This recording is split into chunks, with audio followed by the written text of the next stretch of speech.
This time, they haven't yet claimed us. We have some relationship with China, but that's to come, I'm sure, because China and Russia represent to them serious kinds of problems. But also, black people represent a serious problem to the United States government and has done so historically.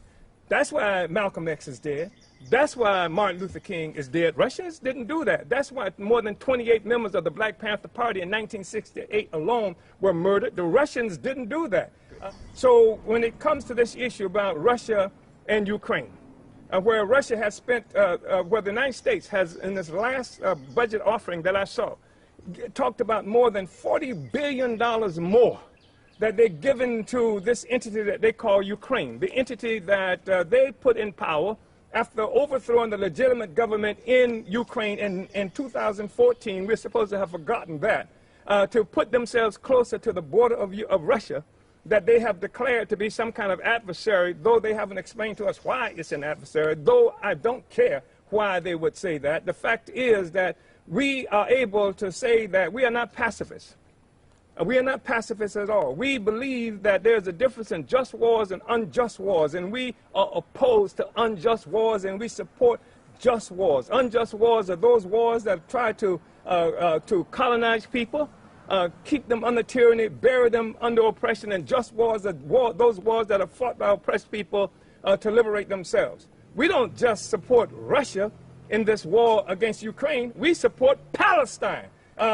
Even as the U.S. government and U.S. citizens are leaving this country every day, going to Palestine, where that is murdering Palestinian Arabs on a daily basis.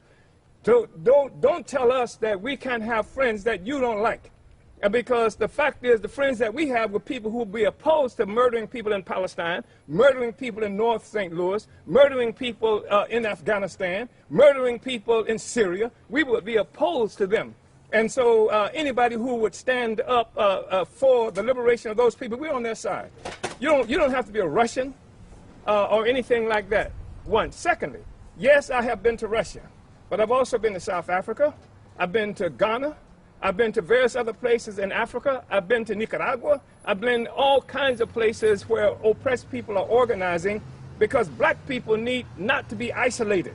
And that's what this government would do. They would have us isolated, assuming that there is nothing that we can turn to except Joe Biden, who turned loose 100,000 policemen in the street with his omnibus crime bill that's probably killed Mike Brown. And the Russians didn't kill Mike Brown, by the way. Nobody said a Russian did that. That was an American domestic soldier that they called the police that killed Mike Brown. So you want me to hate Russians? And no, I don't hate Russians, but I hate those people who killed Mike Brown, and I hate the institutions that's responsible for that. So I wanted to say that.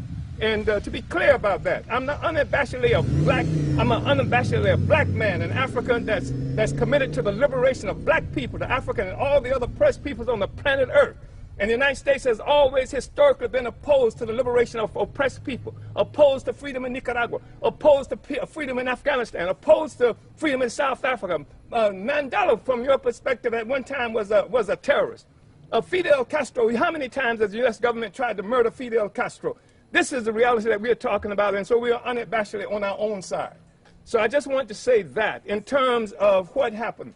Let me just say, they actually sent a drone into this house. They said we were not charged with anything. That's what they said. They handcuffed me and my wife out here. They wanted me to sit on the curb while they were carrying this out, something that I refused to do. They wanted my wife to sit on the curb out here, that she refused to do.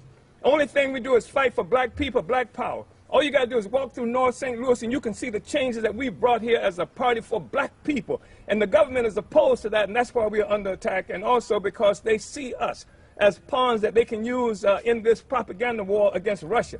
That's why black people who make this mistake of assuming that what's happening in Afghanistan or what's happening in Russia and Ukraine have nothing to do with us, clearly it does have something to do with us. The United States government clearly says it has something to do with us. And what they have done also is trying to create a situation where there is the appearance that anybody, black people who oppose, who criticize what the United States government is doing to us, must be the employ of Russia. Like somehow Russia killed Mike Brown, that somehow we needed the Russians to tell us that we were oppressed. That's a hell of a statement. It's a disgusting, slanderous statement that black people don't have enough sense to know who it is that's killing us, murdering us, and keeping us living in these conditions. And I've been to Russia, and I didn't see Russians living like black people live right here in North St. Louis. That's the reality. And this house was not the only house attacked. They attacked our office in St. Petersburg, Florida, our headquarters there. They raided it. They stole materials from us, just like they stole from this house. They stole my phone. They stole my computer. They stole computers from other members of our organization, cell phones. They have that. They stole that from us. They said that they had a warrant for it. They may have had a warrant for it, but they didn't show it to me. As what I saw was the thief. The thieves came in and used flashbang grenades to terrorize this entire community and stole some material from us under the color of law. It's a colonial law that we're looking at. Even if they had a legitimate warrant, like they said, all they got to do is knock on the door. What is a flash bomb? What is being out here terrorizing the entire community something about a search warrant? It had nothing to do with a search warrant. It had to do with this game that they are playing to keep black people oppressed and this ideological, this propaganda war that they engaged in with Russia.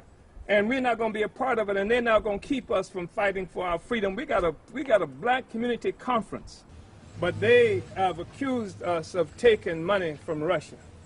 Well, first of all, we have never taken a penny from the Russian government. But I'm not saying that because I'm morally opposed to taking money from the Russians or anybody else who wants to support the struggle for black people. Because you have a government that just gave, at the last count I saw, $40 billion. $40 billion for Ukrainians and other agents coming from the United States and all over the so-called Western world to kill Russians. And there's no question about that. $40 billion. But I would tell you this. If you go up and down West Florida, you will see an extraordinary improvement as occurred.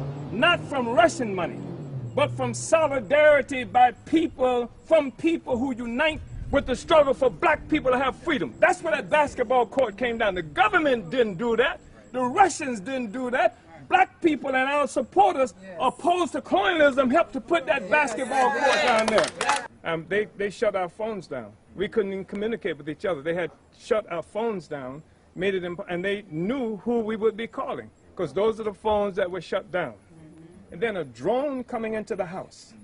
They broke the window there. You can see the broken glass there. They put up that board there after they broke the window there. They smashed in the back door as well.